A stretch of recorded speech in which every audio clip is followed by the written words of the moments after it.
Ever since Plato wrote about the allegory of Atlantis, humanity has been fascinated with the possibility of the discovery of a thriving underwater civilization. Fancy joining me on a trip to a few historic underwater sites? Let's see what we can find out about ancient civilizations. The first one on our list is what is being called the underwater Stonehenge. Scientists have recently discovered a mysterious pile of cairns that stretch for miles under the shimmering waters of Lake Constance at the borders of Switzerland, Germany, and Austria. Archaeologists began to explore the site back in 2015, and they haven't been able to understand yet what it was actually used for. What they do know is that there is a 12-mile line of 170 human-made stone cairns under Lake Constance. Scientists say this was most likely the result of a combined work of several villages. The cairn site was probably used for some collective purpose. The formations are huge. Some of them are several dozen feet wide. The most amazing discovery so far is that the site dates back to around 5,500 years ago. Now, what were we humans doing back then? We were living in the prime years of the so-called Stone Age. We were beginning to make artifacts from stone and use them to hunt and eat. Can you imagine what a knife and fork might have looked like back in those days? It's no coincidence that scientists call this site the underwater Stonehenge, though. Both sites are believed to have been built around the same period of time. You see, Stonehenge dates back to around 3,100 BCE. Both sites carry the distinct characteristic of stone monuments built in a circle. Not to mention the fact that scientists also haven't figured out why on earth our early ancestors would feel the need to build a monument such as Stonehenge. Well, the mystery of Lake Constance hasn't been solved yet. Who were the Neolithic people from this area?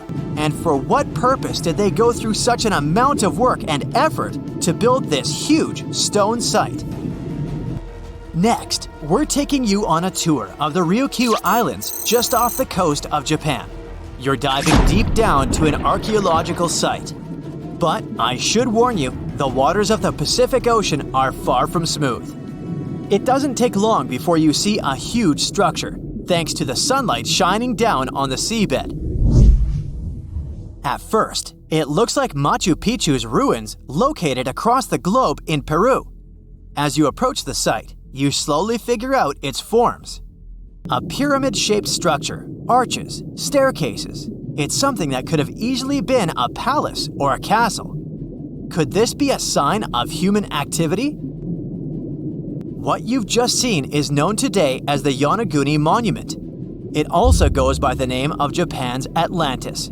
The entire monument is about the size of 5 soccer fields and the height of a 5-story building.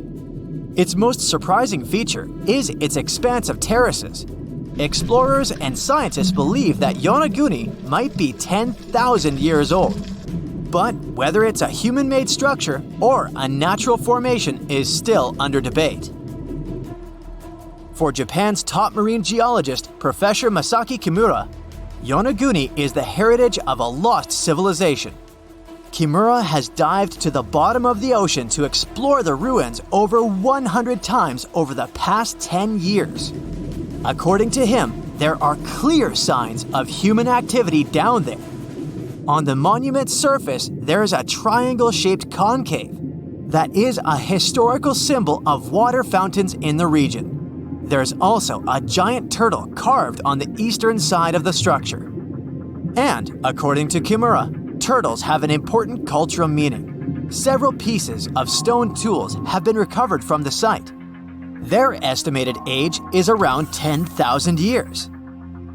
However, not all scientists support this theory. For many, Yonaguni is the result of thousands of years of erosion.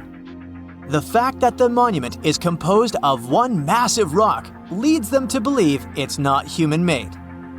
The defined edges and flat surfaces resemble a natural formation in Northern Ireland, known as the Giant's Causeway. The basalt columns look like the ruins of a palace, but they're actually the result of volcanic activity in the region. Now, you're flying to the coast of Greece, 4 hours away from Athens. More specifically, you're in the Peloponnese Peninsula. You dust off an old snorkel and head for a free dive on a bright sunny day. Sometime into the dive, you start noticing patterns on a seabed. 13 feet below the surface, outlines of familiar objects start to appear, one by one. As you continue swimming, what looks like the outline of an entire city emerges in front of your eyes. Are you wondering how water could have taken the whole city? Rocks are perfectly aligned into what appears to be the foundation of a building. This is Pavlo Petri, an ancient city you've probably heard about for the first time. It was discovered by Nicholas Fleming, a British oceanographer, when he was on vacation in Greece.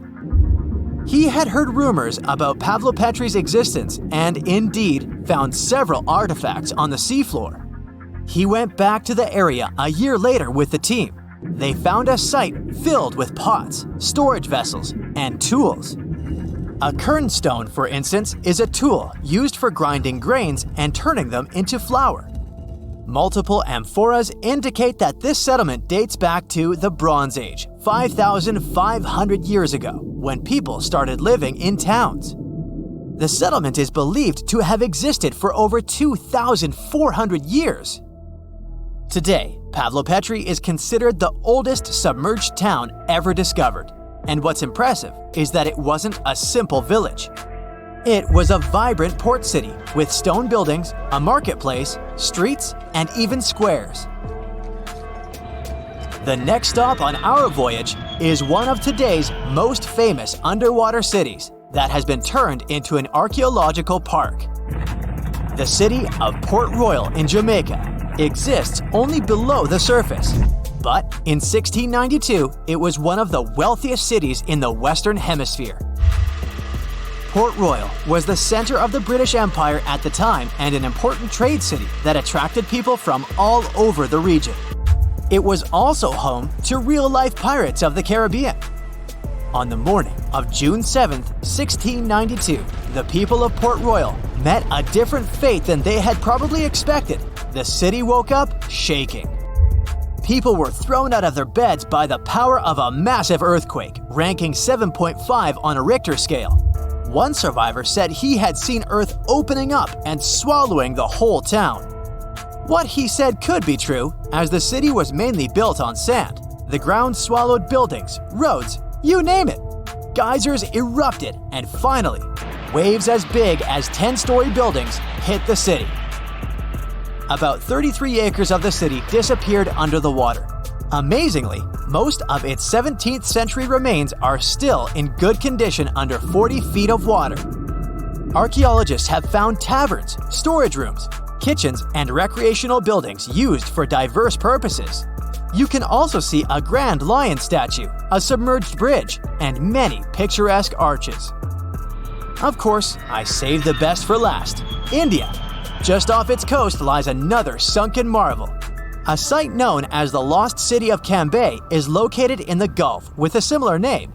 It remained undiscovered until 2001, when the National Institute of Ocean Technology made a routine water assessment. With the help of sonar technology, which sends a wave sound to the bottom of the sea, they found something far beneath the surface. Images showed well-defined geometric shapes spread along a 5-mile stretch. The remains date to more than 9,500 years ago, meaning this civilization was lost at around the end of the Ice Age. Debris recovered from the site included construction material, pottery, beads, sculptures, and even bones.